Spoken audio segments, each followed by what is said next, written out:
You're on, Doug. Very good, I'm okay. excited. Okay, and Nick tell me that I only have till 4 o'clock to do this.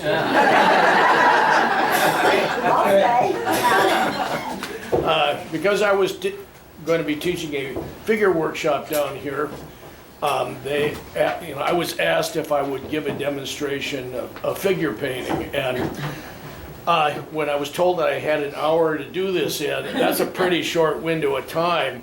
So I decided, that there's no way I could visualize doing this where I'm setting up a model. I'd take up half the time just doing that. So I'm going to go through the process of developing a painting from a photograph, and I printed up some images to hand out. I'm sorry, I probably didn't get enough. I was told that I was probably going to have about 35 folks, and I think there's more of you. If you didn't get one of these sheets, let me tell you what it shows, and if you want one, if you send me an email, I will send you an email back that will have these images on it, so if you want that as a record. But what I'm going to do for you is I'm going to illustrate for you a principle in color that the idea is this, that color harmony is dependent upon one color getting intermixed throughout most of a painting. And typically I do this in a painting by starting off with a very limited palette, usually about 3 sticks of color, and getting the whole painting blocked in with just 3 sticks. And then as I add other colors to it to make it look more representational, I'm depending upon those initial colors that I put down to get interwoven into the painting and weave it together, hold it together as far as harmony. When you start off with only 3 sticks of color, there's a very high probability that at least 2 of those sticks may already be related. Maybe they share some of the same pigments. So when you start off with a limited palette, a very limited palette of 3 or no more than 4 sticks of color, you're using an approach that more or less assures that you're going to have a simple color harmony. When you work on a toned surface, that also helps establish a simple color harmony because the color of the toned surface gets interwoven throughout most of a painting. Typically, I would do a figure piece this way. I would begin with 3 sticks of color, I'd get it all blocked in, and then I would start adding colors and changing it. But in theory, if starting with 3 sticks of color establishes a simple color harmony, you ought to be able to start off with a wild array of colors and establish a simple color harmony after the fact by adding a simple palette. So that's what I'm going to do for you this morning. Before I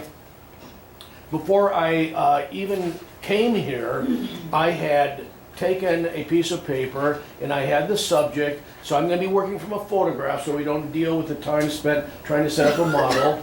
And the image that I'm working from, I put on the sheets. It's the bottom image there.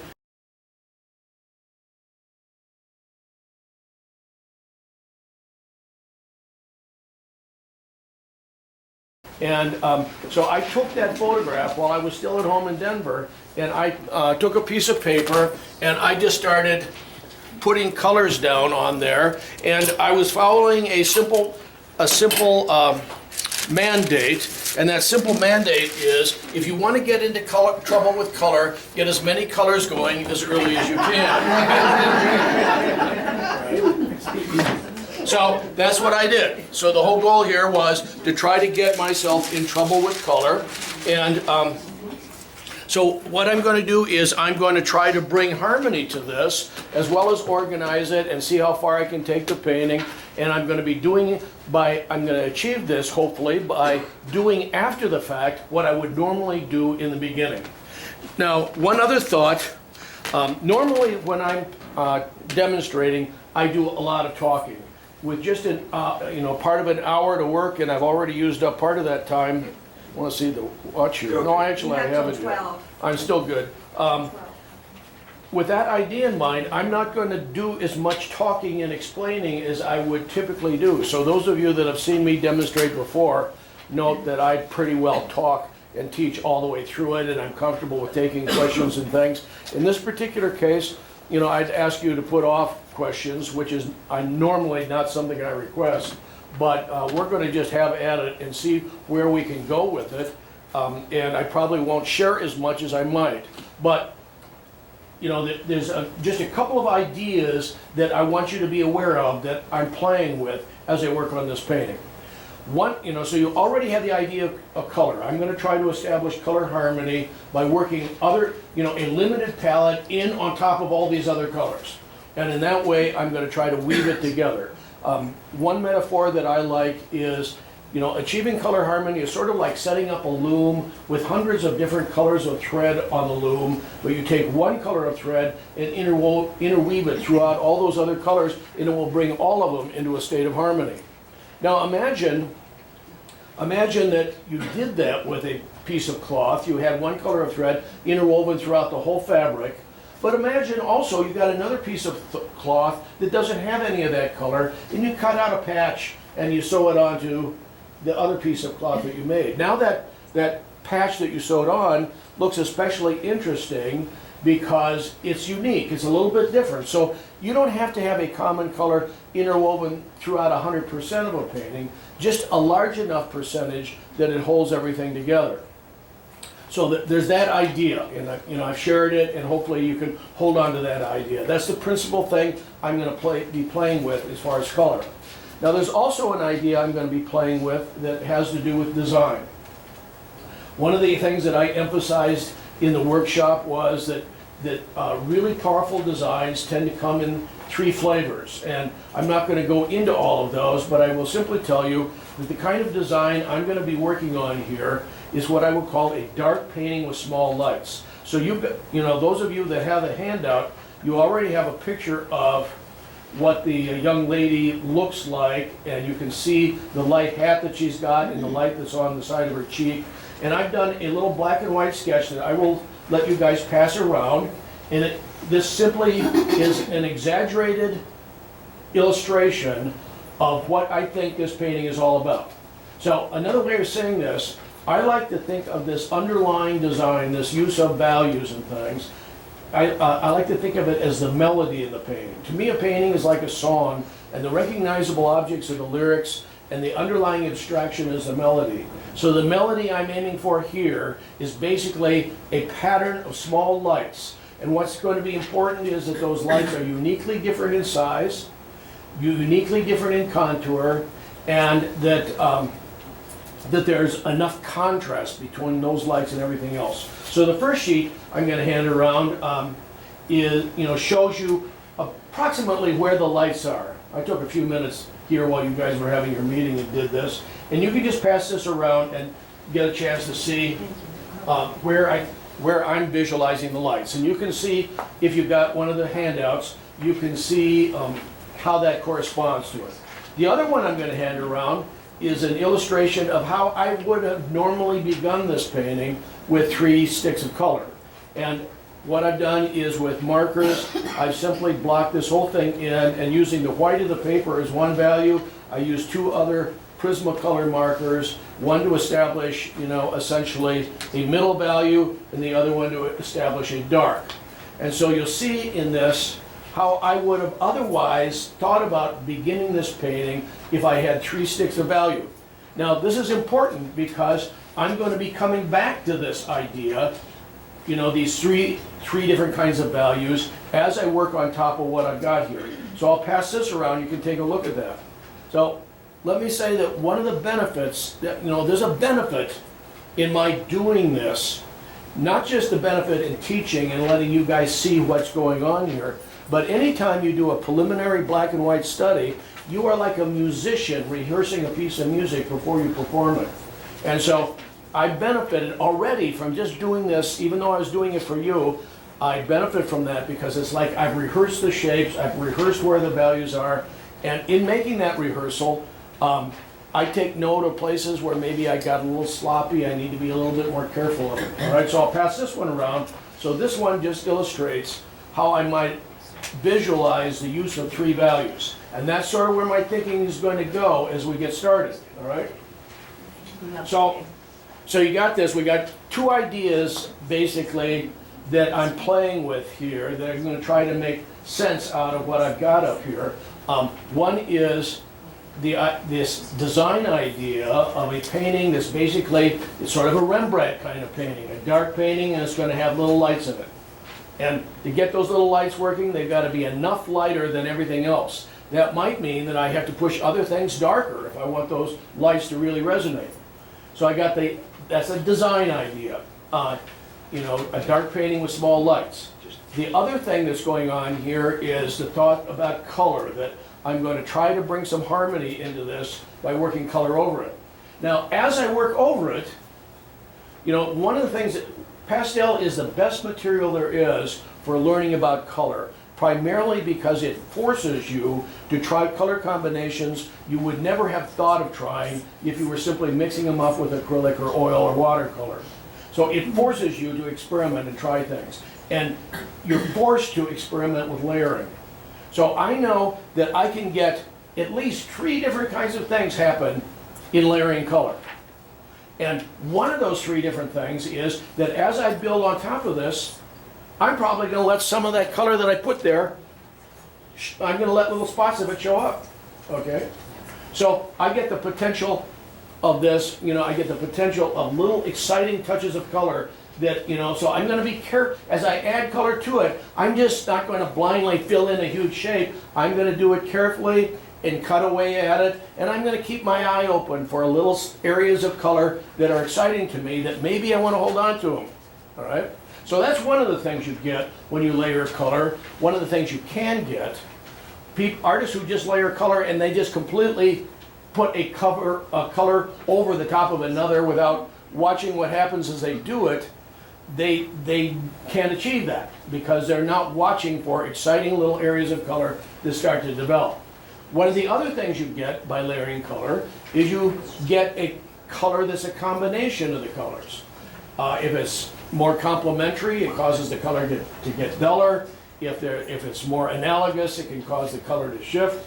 But in any event, one of the end products that you get by layering color is a mixing of color.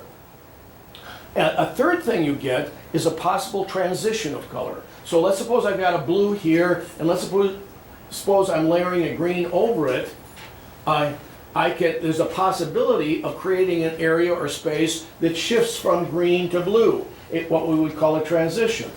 So there's possible transitions, possible intense areas of color showing through, okay, and possible the dulling of color as colors get, or color changes because of the layering. So those are the things I'm going to be looking for.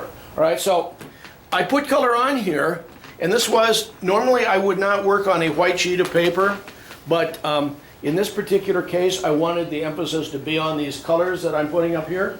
And so what I'm going to do first of all is I'm going to simply go through and I'm going to use a piece of paper towel, and I'm going to push that color into the paper because I don't want to deal with little spots of white paper showing up here. So that's the first thing I'm going to do. And as I do that, some of the colors, some of the darks are going to seem to get lighter. So, but I'm not trying to create a homogenized surface here. So I keep shifting the paper towel around because, if this is purple over here, I don't want it to get completely mixed in with the color that's next to it. And if this is green here, I don't want that to completely get mixed into the color that's next to it. So, so I'm looking for pushing the color into the paper. And so this is about the only time in my work where what I'm doing could be described as blending. And I'm really not thinking of it as blending. As I build up layers of color, I don't come in with my hands and rub it. I don't use tissues on it. Basically, you should stay away from any kind of rubbing technique for most artists in terms of working the final surfaces. It tends, for most of us, that activity tends to kill the surface of the painting. There could be exceptions, but I don't, as a rule, use those exceptions in my work. So so here I'm just trying, you can simply say I'm toning the paper. So you can think of it as that kind of an activity, all right? And when I chose the colors to put on here, I just almost randomly just grabbed colors and I'd look at it and say, that looks like a dark one, I'll use it where I think things are going to be dark. That one's a light one, I'll use it where I think things are going to be light. So I chose a whole bunch of colors, but I was trying to use the darks where the darks are going to be, lights where the lights are going to be, middle values where the middle, so I was pretty random here, but still it isn't just any color anywhere. So,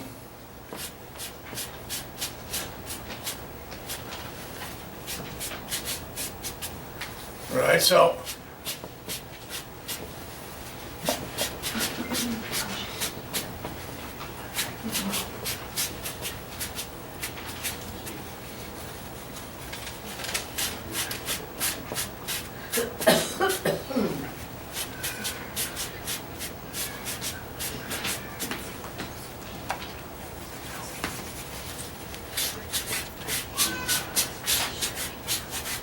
So,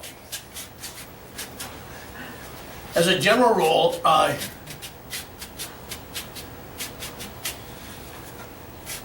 especially when you're working on a lighter colored paper,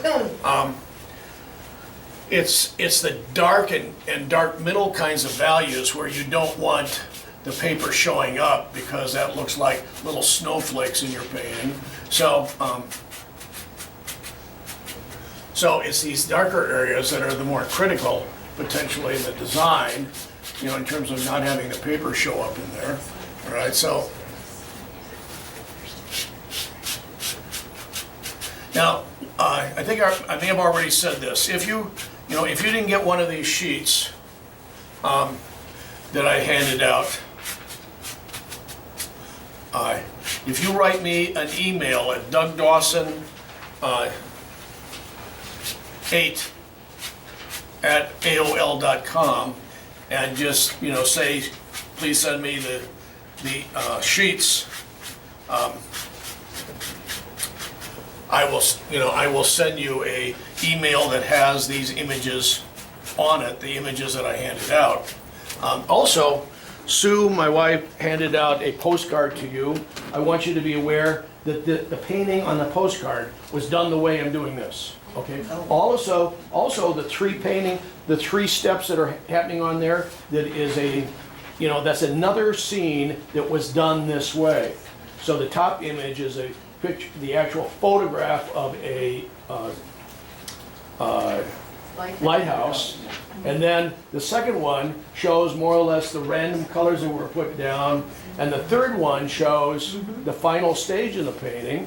And you will notice that I did what I talked about doing here, that there were colors that, I could have covered the whole thing up, but as I built it, I decided that there were colors underneath that I liked still showing up in that. And so I stopped with it, and so there's like reds and things in the rocks that clearly in the photograph were never there. But I liked it. I mean, at some point in any painting, you need to interact with it. You need to have a conversation with it. You need to listen to what it's trying to become. And I chose to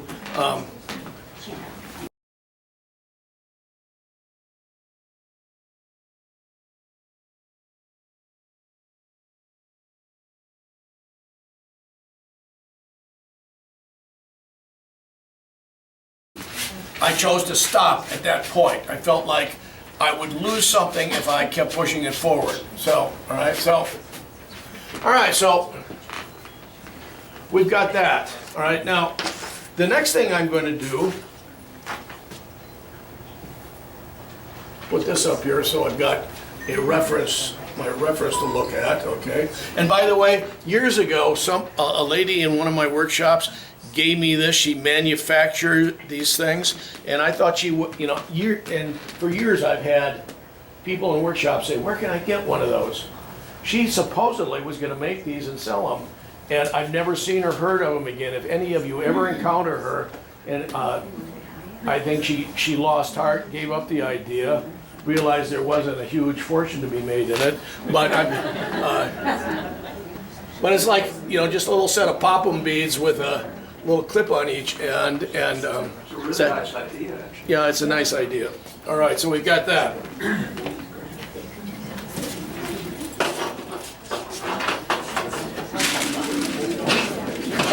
Okay, So, all right, so what I didn't do was I didn't keep these colors out that I used here. I might have done that. I might have kept them in a little Ziploc bag or something so that I could start in with those colors. That might have simplified things even a little bit further, but I didn't in this case.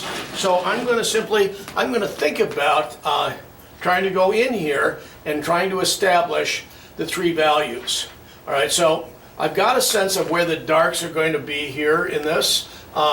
Some darks coming through here. This is more like a middle value, a darker middle value. I'm trying to decide where am I going to begin with this, and I think I'm going to begin by picking out a color that I think may be one that I could possibly use for the what I'm thinking of as the middle value in the flesh tones. And so I normally would build flesh tones on top of cooler colors. So my normal practice would be to take a color that I think is cooler. This one is cooler, it's a green, but I think I want something a little bit darker than that. So I'm going to, because in the end I want the combination to give me something that's darker. So I'm going to grab this one, and I'm going to come in and I'm going to feel the angle through her face. And so with a figurative piece, I'm going to come in and I'm going to measure the angle. Imagine a straight line going through her face, and I bring it across, and I want to see where that line goes. All right. I'm going to put an estimate down of where I think a line through her eyes will be, and I'm just going to grab a color that will show up here so that we can see these. So let's say that's the line through the middle of her face, and let's say this is a line through where her eyes are going to be. So I'm going to look at that, bringing that across. I'm going to look at the line through her eyes. She's very nearly straight on, but there's just a little cock to her head to one side, which gives it a little bit of an interesting quality. So I've got that. I know that the eye line is halfway between the top of the head and the bottom of the chin. So I could double check that. I could measure from her eyes down to her chin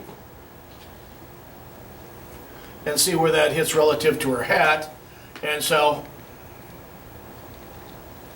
I'm going to come in here, and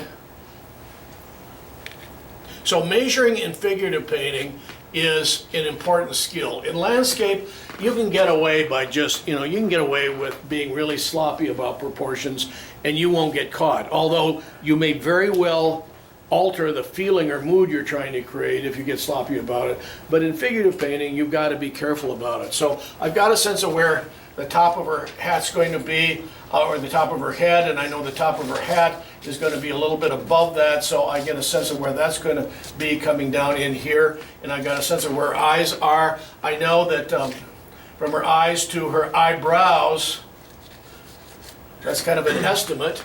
Halfway between her eyebrows and the bottom of her chin, and I'll put a dot down here, halfway between the eyebrows and the bottom of the chin is more typically the bottom of the nose. So I could come in here and I'll estimate that distance.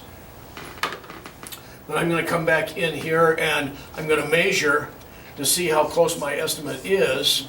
I'm not too far off, but I think it maybe comes down just a little bit. Halfway between the bottom of the nose and the bottom of the chin, on most of us, unless we've got really, really full lips, halfway is about the bottom of the lower lip. So I'm looking at this distance, and I'm looking at halfway between here and there would be the bottom of the lower lip, and that would put the separation between the lips as happening about in that position. Okay, so getting that kind of thing set up. You showing me something, Sue? Do you want it? No. Thank you. All right, so I've got those shapes. The eye line, if I'm at eye level with her, the eye line is going to project or predict where the top of her ear attaches to her head. The nose line is going to predict where the bottom of the ear attaches to her head. So I've got this kind of shape that's going on here. So I have an idea of where this is going to go. I know that the shadows are below her, the brim of her hat and covering her eyes falls into the category of being what I'm going to initially describe or think of as a dark shape. So every shape that's up here, I'm going to say, is that a dark shape, a middle value shape, or a light shape? And I'm not going to treat myself to the luxury of getting a different stick of color for all the little color variations. So if this is my dark shape, I'm going to come in here and I'm going to block that in as darker, all right? And that comes all the way across here, so it's like a mask that's coming across her face, all right? So I've got that shape coming in like so. And we've got the bottom of her nose is a dark shape, and the underside of her chin is a dark shape. And we come across here, and this coming down along the side of her face and going really to the corner of her mouth, coming across as a shadow along the side of her cheek is I'm going to call that a dark shape, all right? And so the shadow that the bottom of the lower lip projects is a dark shape, and this becomes almost continuous coming around there like so, all right? So just by playing with that, I start getting features of the face that begin to emerge. So I've got the shadow that comes in here, and it comes down along the side of her nose, all right? And I've got the shadow that the nose is casting. All right, so that's coming down like so. And I've got the shadow along the side of her neck coming down this way.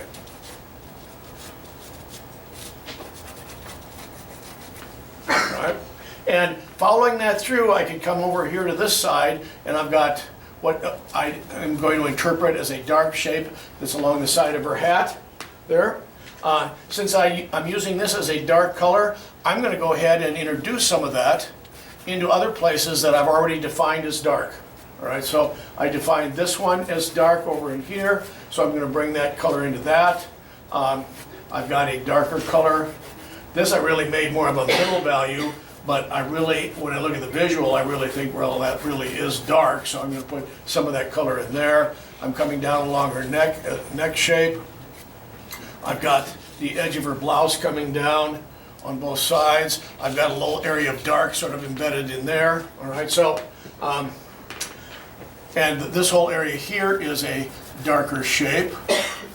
And I've got some little touches of dark that are sort of scattered around up in here, all right? So, all right, so I've got a dark one.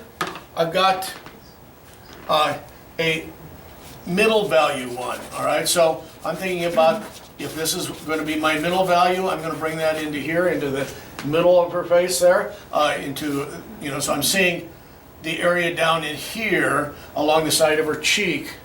It's in shadow, but it's not shadow that's as deep as the shadow cast by the brim of her hat. So I'm going to see one as a middle value and the other one as a dark value. So I've got that coming through, and I've got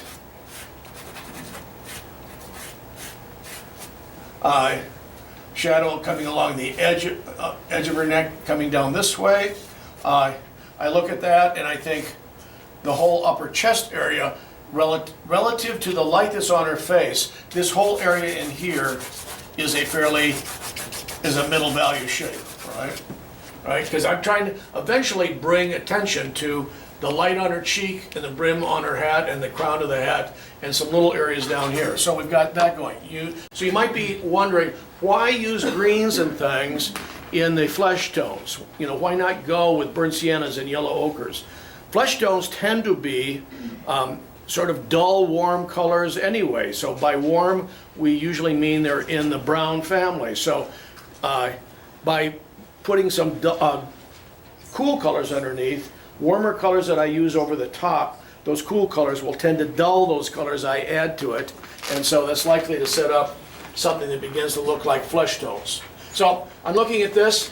One of the things that I would be concerned about is not only the lights, but I want the idea that the lights actually, here I'm going to be concerned about possibly choosing a color that reflects the character of the light source. And I'm going to assume that the color of the light source is really sort of a peachy yellow kind of color.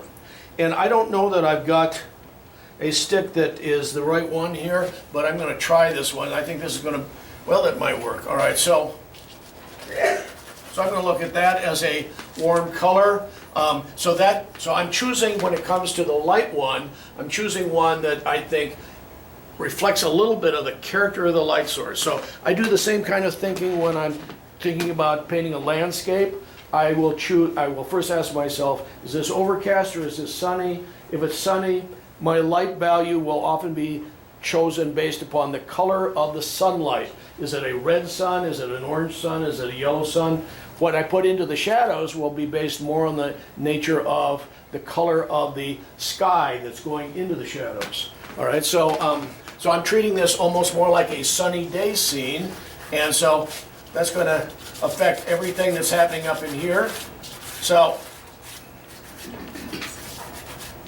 I've got that color happening along in here and along the bridge of the nose. So I have an idea where that is coming in.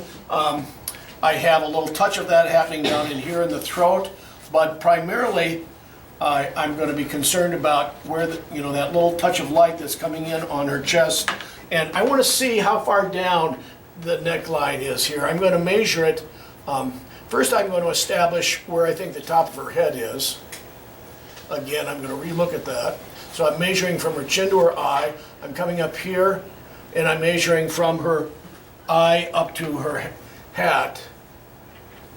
So I'm going to come in, and I'm going to try to.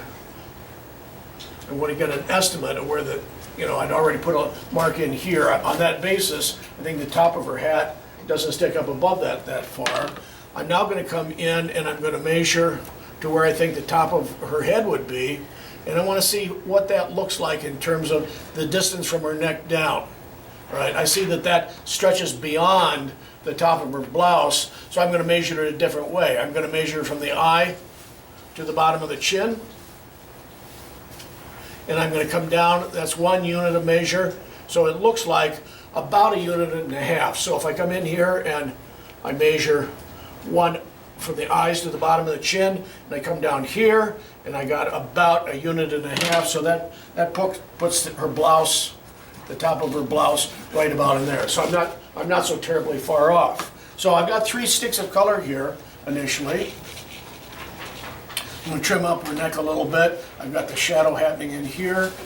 All right, and I've got just so that top of her blouse shows up, I'm going to go ahead and just put a line in there. I've got a dark value that is the shadow happening over the shoulder. So in each case, I don't allow myself to get drawn into all the little color and value variations. I'm just going after these 3 simple values, and then after I'm satisfied with that, then I'll start trying to take it further. All right, so I've got this as a shape, the shape of her face, the shape of the brim of her hat. As I play with that, I'm now aware of that the hat comes out this way a little bit more. So I have that change that's happening. So I'm correcting on top of this. I've got the idea that the hat has more of a character or a shape to it that I really didn't have there yet. All right, so I've got this as a shape that I've got a touch of light in her throat there, and all right, so I'm looking at that. So I'm going to interpret, so I'm going to average this value down in here, the little pattern of dark and lights, rather than trying to go in and say some of those dark and some of them are medium and some of them are light. I'm going to say this averages a middle value down in here, okay? Okay, so now I feel good enough about what I've got going here that I'm going to start allowing myself to start playing with some changes, some variations that are happening in here. And one of the principal ways I can do this is I can simply take my dark one and my middle one, and I can create a 4th value by combining those 2. Or I can take my middle one and my light one and create a 5th value by using those. So I'm looking at what's happening here in the face, and I think I'm going to use some green in with this violet to try to create an in-between value. I generally make the assumption that the upper lip will usually be slightly darker in value than the lower lip, so I'm going to come in and I'm going to play with that. All right, so notice this is all about value. I haven't grabbed the red yet for her mouth. You know, this is, you know, some artists, if we just did this we could do this with like 3 values of burnt sienna and get the whole painting started that way. And if we did that and we had that kind of simplicity, some artists would refer to that as a value map, where there you would simply hit, and then you would combine your 3 values of burnt sienna so that you'd have 5 and 6 values, and then at some point you could simply go in and start matching. Well, this is a light middle value, so this one looks, I'm looking for a green, so I'll use that on top of the burnt sienna, and over here I wanted that to be a blue, but this is a light value, so I'll look for a light. So you simply use it as a map to help you bring the colors across. All right, so I'm looking at what's happening in her throat down here, this whole area. I rather like the touches of color that are showing up in here. I rather like some of the touches of color that are happening up there. So those are some of the things that I'm likely to try to hold on to as the painting develops. I like the glow, you know, and I don't see this color there, and I don't see this display of colors up there. But I'm thinking about trying to hold on to that. All right, so I'm looking at this. I'm looking at the light on the side of her nose. Her ear virtually disappears back in here into the shadows. Over here on this side, we've got her hair.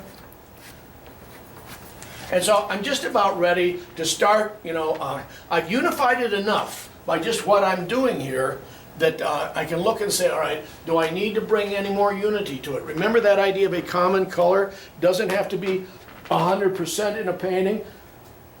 What is it? What do we need? Is 70%? Will 60% do it? So it's starting to feel like the green and the violet is harmonizing things. I'm going to look at maybe bringing some of that green up in here. This is kind of a confusing mass. And when it comes to this kind of stuff in the background, I'm not interested in trying to tell the viewer that that's a piece of cloth and it's folded in this way.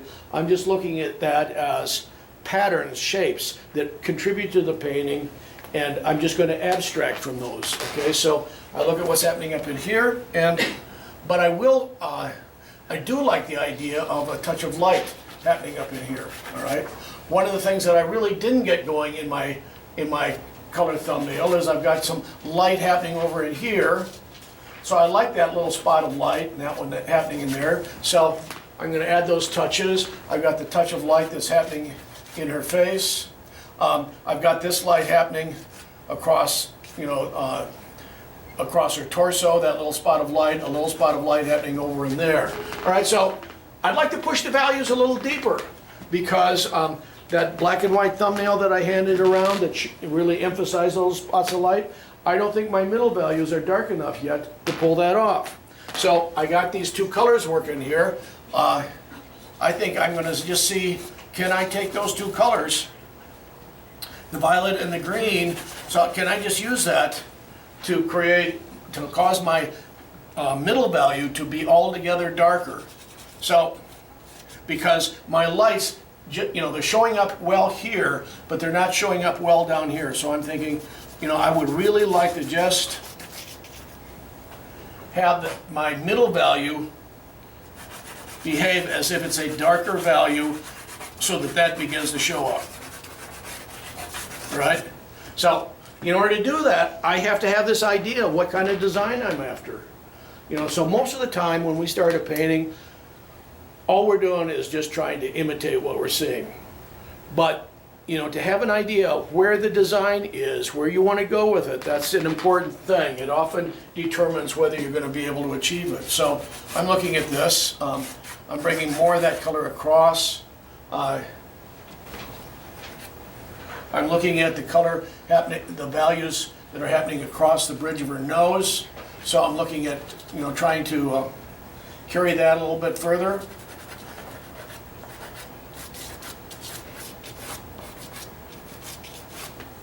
I'm going to look at what's happening with her hair. Here I've got a dark that's happening underneath the bill of her hat.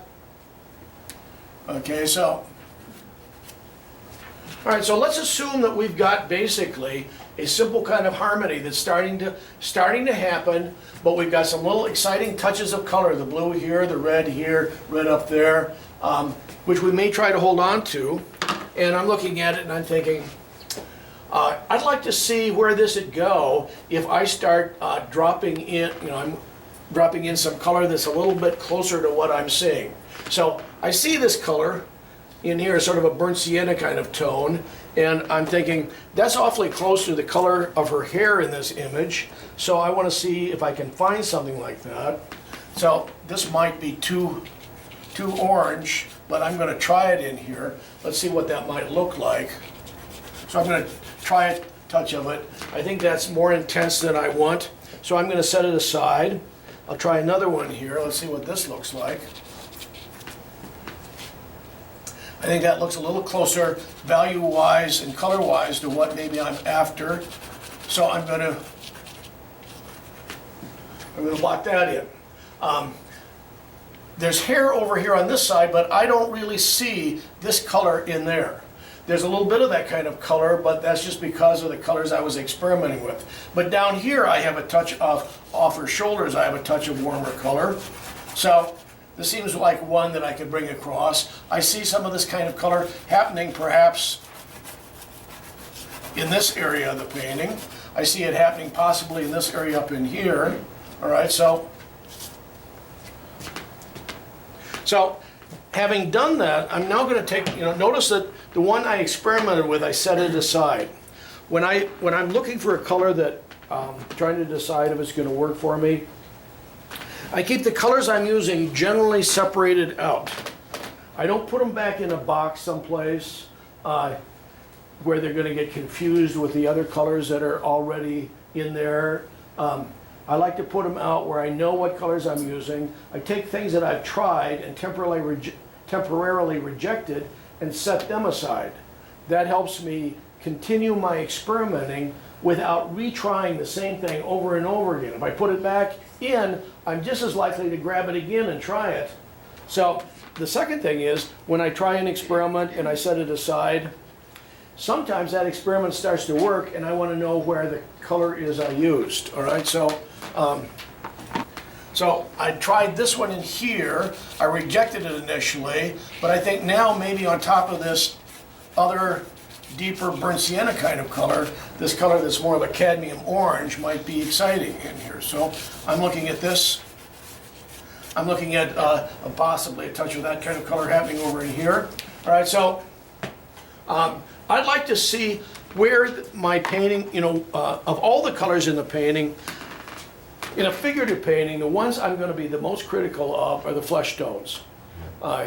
So this principle applies to figure painting, but it doesn't really apply well to landscape.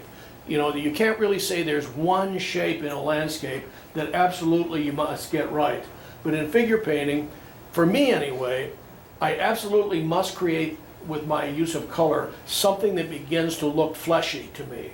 If I fail to achieve that, then often I'm not happy with the painting. So there is a shape that I'm concerned about. It's primarily what's happening in here. And so I'm looking at, I've got those cooler colors. I'd like to see where that might go, if I come in with warmer colors in over the top. I want to see, so I've grabbed what looks more like a light burnt sienna, and I'm going to try it on here, and I want to see where this might go. I want to see, now there's a risk so that this might become too light, but I'm counting on the mixture of the green underneath there to make it duller.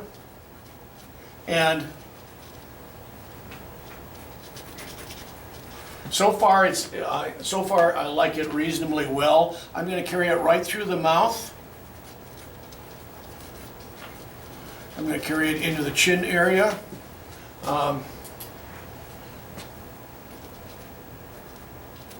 Since I've already got this redder color that I use in the fabric, and I see some places where there's redder tones, like the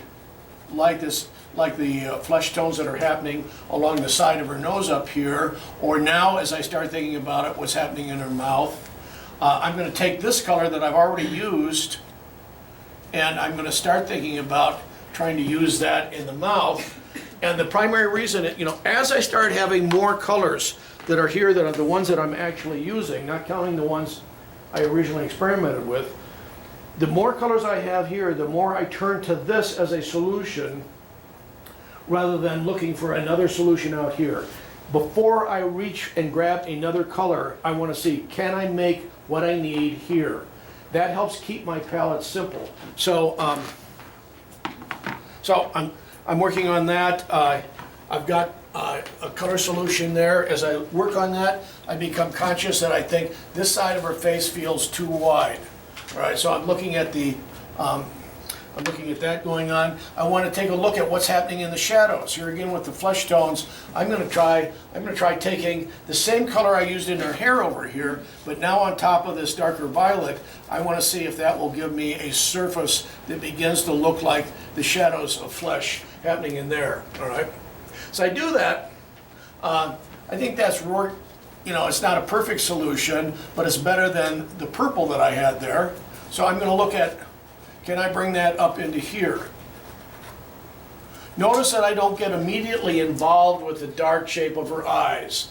That's something that, I can plop in later, but, so I'm looking at that.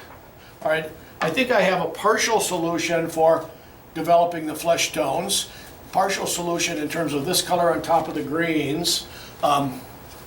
I'm going to come in and since what's happening down in here in her flesh is so very similar to what's happening along the side of her cheek in the flesh, so I'm going to try expanding it. Now, as I do this, one of the things that is a principle that I use in terms of color is I do a little experiment. I make a judgment about it, and then if I like what's happening, I expand it, right? So I tried a little experiment up here that looked reasonably well, worked reasonably well, so I think about expanding it. One of the other things that I do is I'll look at it and I'll say, that burnt sienna kind of color on there is working pretty well, but when you layer colors, like you've taken and you've made a sandwich, and right now I got mustard on top. Maybe it would work better if I took a slice of cheese from underneath and put it back on top of the mustard. So I'm looking at that and I'm thinking, what if I came back in here with the green again? Well, I think I like that even better. All right, so often the color you put on top was the right choice, but it's too powerful. It's dominating because it's sitting on top. So sometimes slipping the color out that was underneath and putting it back on top can give you some control over that. So I'm rather liking the combination where the green comes back in on top of the burnt sienna. I'm liking that. It's starting to look a little bit more like flesh to me. All right, so with that idea in mind, I'm looking at what's happening down in here. I think, now, at first I expand what I'm doing slowly, but then as I gain confidence, I start building more rapidly. So I did a little experiment here, then I expanded it, okay? Then I just, I expanded it down here. I came back in, I put a layer on top. I'm beginning to have a little bit more confidence that this could work, but I think it's working better when I got a touch of the green back over the top again. And as I do this, I've got this touch of sort of cadmium orange that's happening that I put in there that looks like it might be a good halftone that might happen along the edge of light and shadow.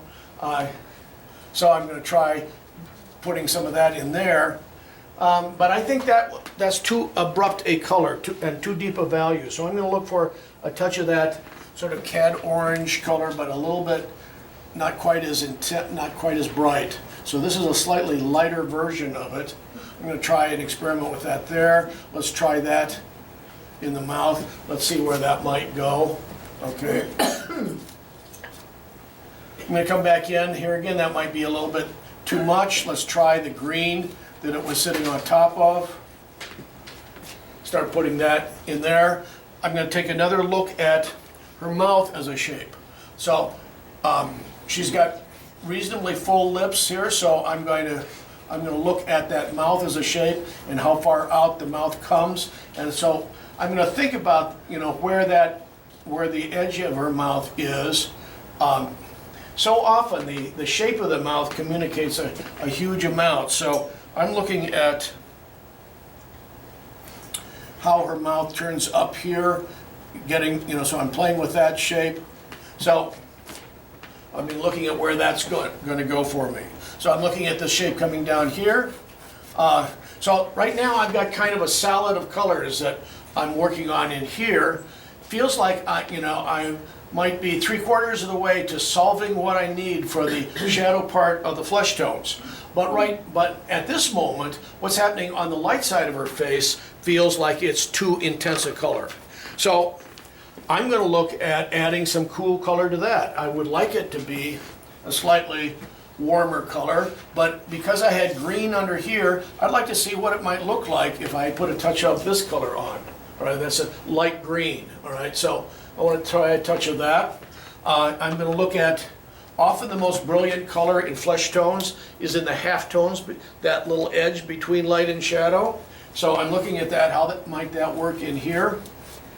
If that's coming down, I'm looking at adding a touch of the green.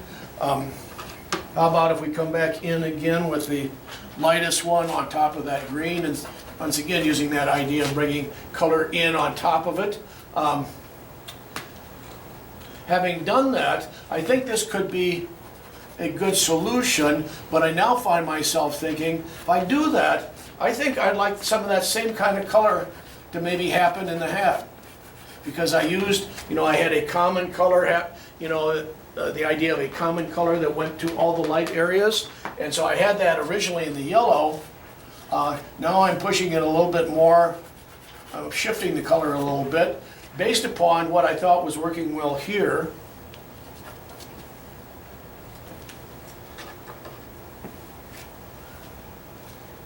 I'm looking at the shadow coming down along the side of her cheek.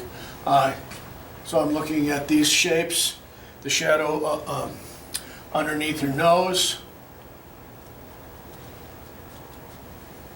And that shape is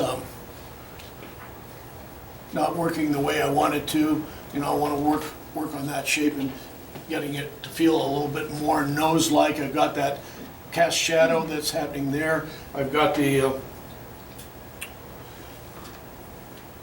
upper shape of her mouth is a little bit too high, I think, so I'm going to drop that down. I'm also going to drop down a little bit the line that's separating her lips, right? So I'm working towards this idea. This part of it's starting to work a little bit better in terms of a light shape here, a light shape here. Question is this enough different, or is this dark enough that idea is going to work? I'm going to bring this out into her hat a little bit more.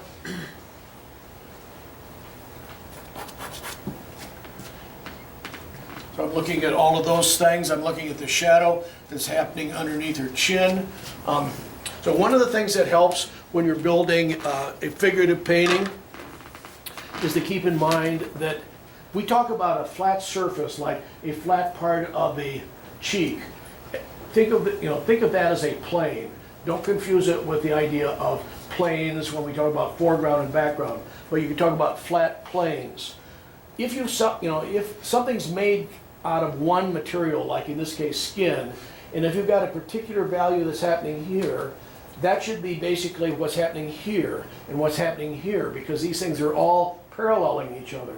If you figure out a solution for this, that should be pretty close to the solution for what's happening here. So you can, rather than reinventing the wheel every time you come to something, if you've already solved something, maybe you've solved it, maybe if I've already solved this, maybe I've solved it for this and this. But if I forget that I've done it here and I create a new solution for this, that can cause me additional problems, all right? So I'm looking at this, I'm thinking, I'd like to push this even further because, clearly I'm not going to have so much time here, so I'd like to see where this is going to go. I'm wondering, if this got pushed even lighter. So I'm going to look for an off-white color that might give me some measurement of where I might be going with the brim of her hat and some of the lights that are happening up in here. All right, so I'm looking at that. I'm back here looking at the shadow that's coming underneath her chin and coming down this way. And that was a combination of colors.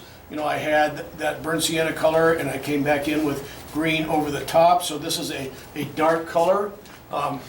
Let's take that burnt sienna kind of solution into the shadow areas that are happening there, and let's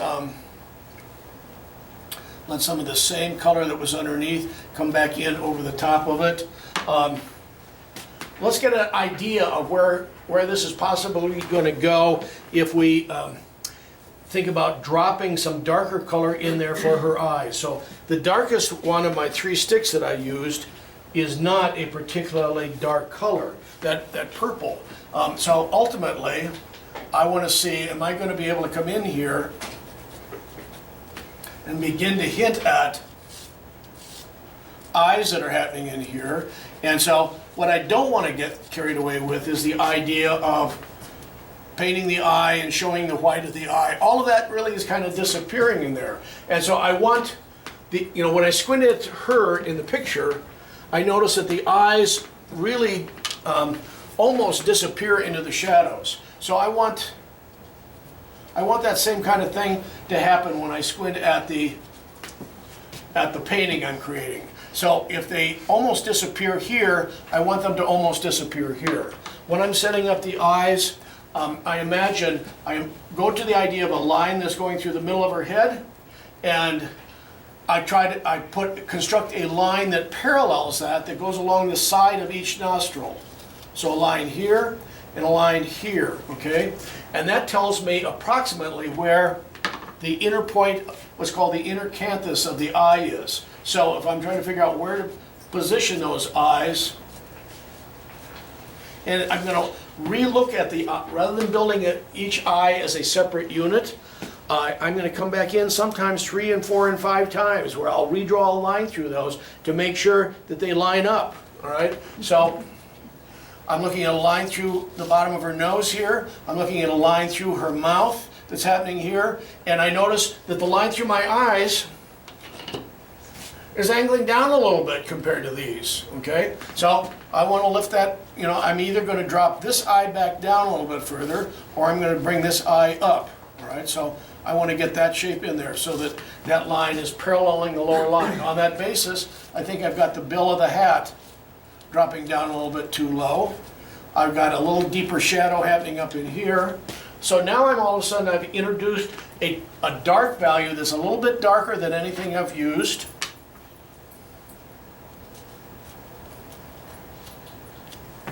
But what I want to hold on to is that idea. Remember, I'm creating a dark painting with small lights. So I want to hold on to that idea. It's very easy to get caught up in painting things and lose the design. So I'm looking at what's happening here. I've got the upper mouth shape, all right, and starting to construct the mouth, I like the little touch, often the little touch of dark that's happening here on the outer edge of the mouth is a little important addition. I've got the shape coming down here along the side of her cheek, and embedded back in here in the hair are shadowy shapes. All right, so as I think about painting the hair, I'm going to think about trying to create the illusion of hair with the edges of the hair. There's 4 skills that really characterize a mastery of painting, and one of them is the ability to create the illusion of a texture with the edge of the object. So, with a tree, can you tell the viewer that it's a tree made up of leaves by the edge of the tree against the sky, or do you have to go in and drop in little marks that look like leaves? Can you tell the viewer that this is hair by the edge of the hair, either the edge of the hair against the face, or the edge of the hair as it hangs down over the shoulder, or the top of the hair as it spreads out across the background? Can you tell them about that, or are you forced to try to do it with little hair-like strokes? So I'm looking at this and I'm thinking, I've got a hairy opportunity right in there. Okay, so that and right now coming down this way, I've got an opportunity as the painting develops to tell the viewer all about, as we come down this way, there's a possibility of an edge. to think of that as an edge that's coming down, all right? So I'm looking at that. I push some of my darks deeper here. In the same way, I'm going to come back in and I'm going to think about pushing some of the darks deeper here. All right, so, and as long as I'm dropping some of those darks in, I'm going to think about, I've got some touches of dark happening in here. So these are sort of darks within middle and dark values. I'm looking at some of those happening over in here. I've got an edge of the hair across her shoulder that's starting to get darker. So as long as I've got this stick of color, I'm looking at where do I want it.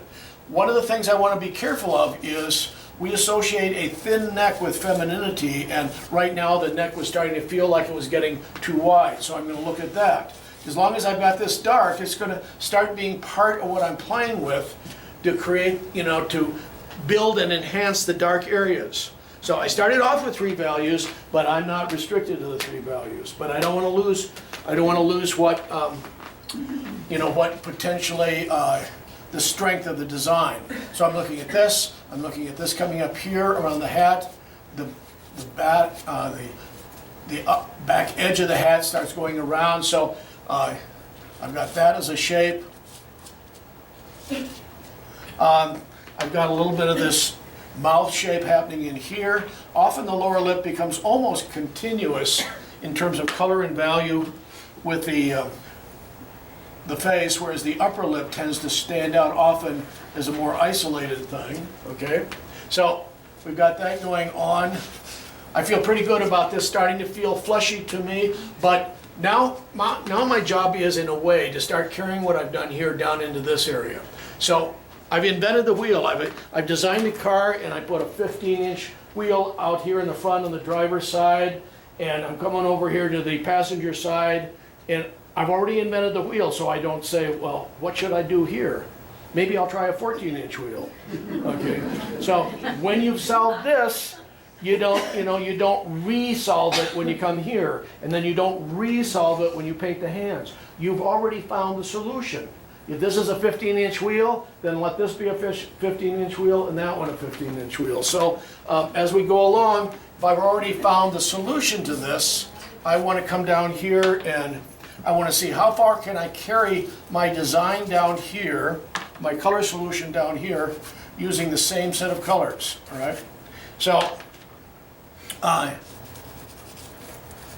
I get down here to that soft spot in the throat, where we get a little bit of light, but it's not anywhere near as light as this area up here. So I can use a touch of that, but I don't want to get too carried away.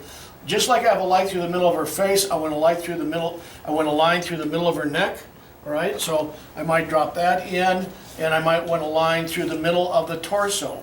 And so that line through the middle of the torso is likely to tell me where the lowest point is on her blouse, if there's like a V shape to her blouse. I'm looking at what's happening with the hair coming down this way. I look at the solution that I've got happening here in the hat. I think I've got some more of that kind of light happening up there. Almost looks like that kind of light solution might happen down in here, but I'm going to go with the light green down in here. So this is light on her flesh tones.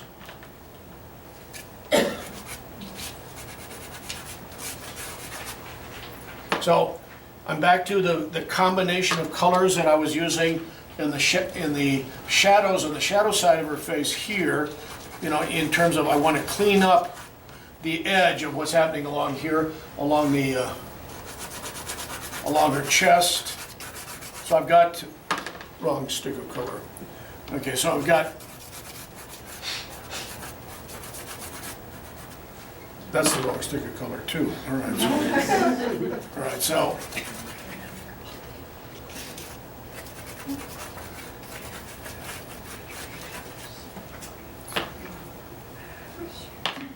So this was the color originally underneath.